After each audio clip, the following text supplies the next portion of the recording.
You don't need to be an expert thief to realize these secure and isolated places are too difficult for any cat burglar or average swindler to enter undetected. Even with innumerable resources, these residences were built to keep their owners comfortable, whether the outside world was going through a normal day or an average apocalypse. If you're not a super criminal ready to break into Fort Knox just yet, don't despair. The fine folks at the Hub will brief all of you gold fingers in the making on the most difficult homes to break into so you don't have to sneak in yourselves. And while we tiptoe around these homes, click the subscribe button. This will alert you to all the Hub's new content just waiting to intrude on your senses.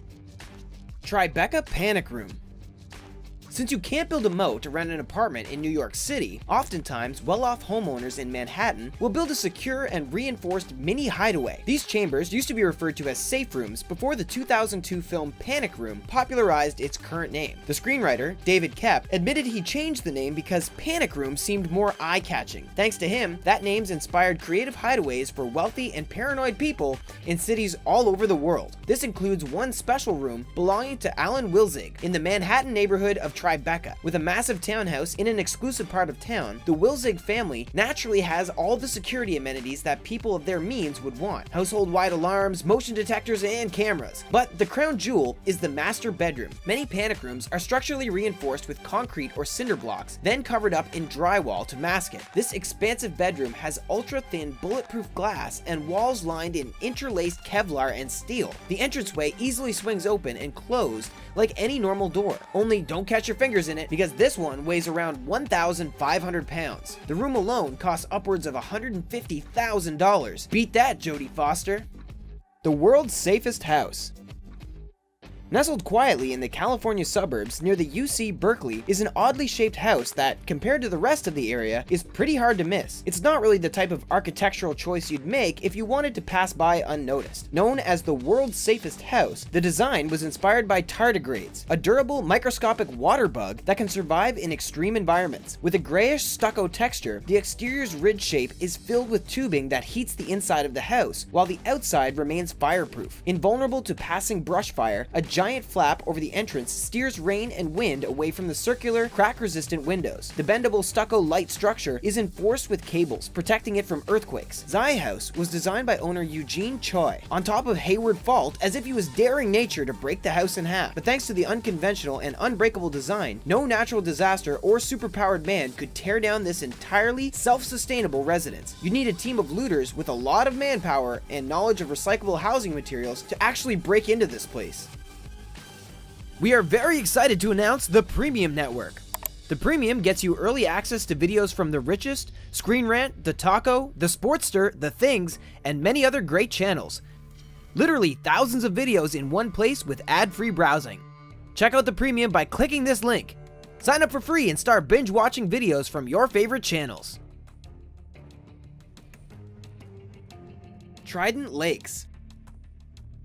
North of Dallas, Texas, a luxury community is popping up seemingly overnight. In the middle of this wide and expansive territory, Trident Lakes is an oasis with several lagoons 15 acres wide, a green golf course, top-notch restaurants and stores, an equestrian facility, a fountain said to be one of the highest in the world, and trails lacing through the community. Beyond these attractions is what they call a DEFCON 1 level preparedness. Translation: this whole place is ready to become a quarantine safe zone at a moment's notice. Beneath the carefully manicured landscape is an even more careful array of 400 underground condominiums large enough to accommodate 1,500 residents. With the entire outside of the property surrounded by a thick wall, the underground steel-enforced apartments range from 900 to 4,000 square feet. From here, the residents can wait out any invading post-apocalyptic army of raiders besieging their grounds by living off of a self-sustaining energy system providing heat, electricity, food, and water. Any new supplies can be delivered from the concealed helicopter pad, and the people inside can keep their families going by storing their DNA in a vault with walls thicker than surrounding condos. Try breaking into that, zombies. The Genesis. In another stroke of post-apocalyptic prepper mania, the Hardened Structures Company has created the Genesis. This lockdown home is appropriately named because if the rest of the world goes kaput, the people living in the Genesis pod will need to repopulate the Earth. On the outside, it looks like a futuristic, pill-shaped home, but it can sink underground in the face of perceived threat, allowing the entire house to serve as one big panic room. The materials with which it's constructed protect it from intense outside pressure, earthquakes, electromagnetic pulses, fire, and water. If the land around it is partially submerged, it's also fully resistant to rust, and if the flooding gets too intense, an escape hatch is available for special emergencies. In the event of a disaster inside the pod, getting out is easy, but breaking in is impossible. With a state-of-the-art nuclear, biological, and chemical-resistant air filtration system, not even bad particles can get in, much less bad guys. With a variety of customizable pods available, you can create your own arrangement of living, dining, and sleeping pods like a life-size set of Legos. According to the company, a fiberglass dome could be added whether you want a better view of the outside world or just want to roleplay as characters from the movie that time forgot, Biodome. Greenbrier Resort.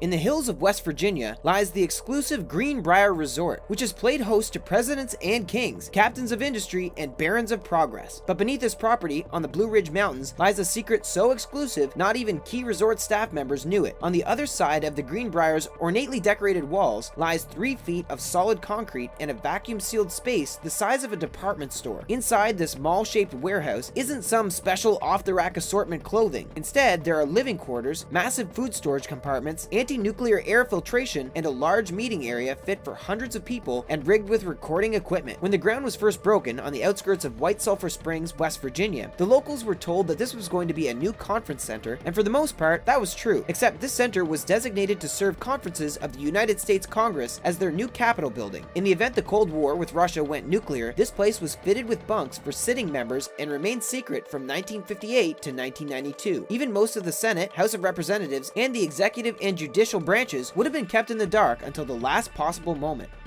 The Coloradoan.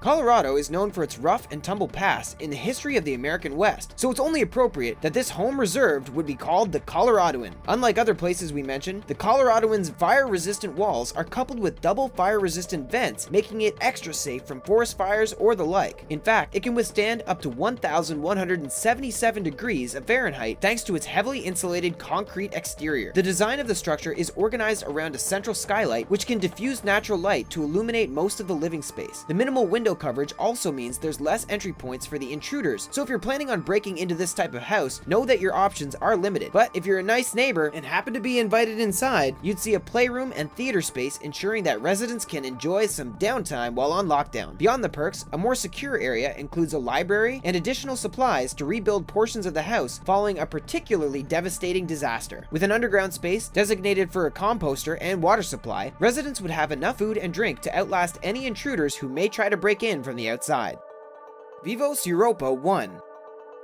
Billed as the world's largest private shelter, Vivos Europa 1 is the ideal place to quarantine yourself. Yet, if you don't happen to have a room in this facility at your disposal, tough luck getting inside without permission. Located in Central Europe, this private residential shelter was built by the Soviets under a 400-foot tall mountain and can withstand a nearby nuclear blast, an overhead crash from an incoming airliner, electromagnetic pulse, biological and chemical weapons, and any natural disaster you could think of. Maybe this wouldn't be the best place to try picking the lock. Instead, try befriending Zeus or some other god with the power to blow a hole in the earth before knocking on the door and asking if there's room at the inn. With both above and below ground accommodations, this 76-acre complex has warehouses, offices, and apartments connected by 3.1 miles of tunnels. Functioning as a subterranean city, a single family can buy a living space equivalent to a 2-story house. Membership to this private club grants you a private kitchen, 3 bedrooms, and access to a gym and pool. With a small army of security personnel at your disposal, you can easily keep unwanted visitors out.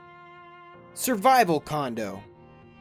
A Kansas development company turned the Atlas Missile Silo into a series of luxury condos. At 20,000 square feet, this vertical cylinder has the space equivalent of a mega mansion and extends deep into the ground. As such, any intruders intent on gaining a legal membership to this community needs to start digging and bring along a high-powered drill to pierce the thick outer shell of the complex. Intent on building a community, the Survival Condo Company is building an indoor pool with water slide, spa, and fitness center, a bar and lounge, a library and classroom area, a fully stocked first aid area, and a movie theater. All of this is controlled by a central command station which monitors the weather, power levels, and communication with the outside world. 75,000 gallons of water stored on site, as well as the capability to organically reproduce food. The people on the inside don't need to interact with the people on the outside all that often. Outside of that, interested buyers can choose apartments large enough for families of anywhere from 5 to 10 people. Covered with a monolithic dome capable of withstanding 500-mile-per-hour winds, you couldn't blow this place down if you tried.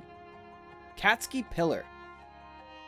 Sure, all these doomsday preppers have the means to keep themselves safe from disaster, but they're not as isolated as the monks living on Katski Pillar. This ancient monastery is perched atop a long, thin protrusion of rock, an island in the sky, only accessible by a 131-foot-long ladder. The Georgian church is occupied by only one man, a 59-year-old monk named Maxim Kavtaradze. And in the event you tried to get atop the pillar uninvited, Maxim would just have to remove the ladder to make your job 1,000 times more difficult. Yeah, you could try scaling the treacherous rocks yourself, but there aren't many previous examples of climbers ascending this rock in the past. Before Kavtaradze called this place his home, explorers last set foot on the pillar in 1944 when they discovered the untouched bones of a monk who had been left there for 600 years. After serving time in prison for drug dealing, Kavtaradze reformed himself, taking holy vows and following the tradition of other stylites, men who took up life in high and remote locations to remove themselves from everyday sins. So if you're looking to sin, find somewhere else. If you want to break into faith though, this stylite will probably welcome you in. Petite Saint Vincent. If you're looking to hide yourself away, the best place to go off the grid would be Petite Saint Vincent. This 2-mile-long Caribbean island has access to its own produce and fresh water, gathered, stored, and purified from local rainfall. The inhabitants of this small island have had to be resourceful when fighting nearby governments so they can remain independent, or when smuggling fuel from Venezuela to power the island. With a staff of 100 scrappy individuals populating the island's resort, they will gladly welcome anyone willing to spend around $1,000 a night, but the staff will also be quick to secure the place if they need to go on lockdown. Any enemies approaching the island by boat would need to be extremely careful about their route, since it's surrounded by treacherous coral reefs. Known for pirate activity, the reefs surrounding the island have made it nearly impossible for any unwelcome intruders to land on shore. Since the odds of sneaking onto this Petite Saint Vincent are slim, why not just build a big hill of sand around your house, flood the surrounding area, and make an island of your own? We hope you've enjoyed touring the most difficult homes to break into. These real-life fortresses can be just as impenetrable and fantastic as the ones from the movies. With the Hub as your guide, we'll always be here to show you the world's craziest, weirdest, and most secret places. See you again soon!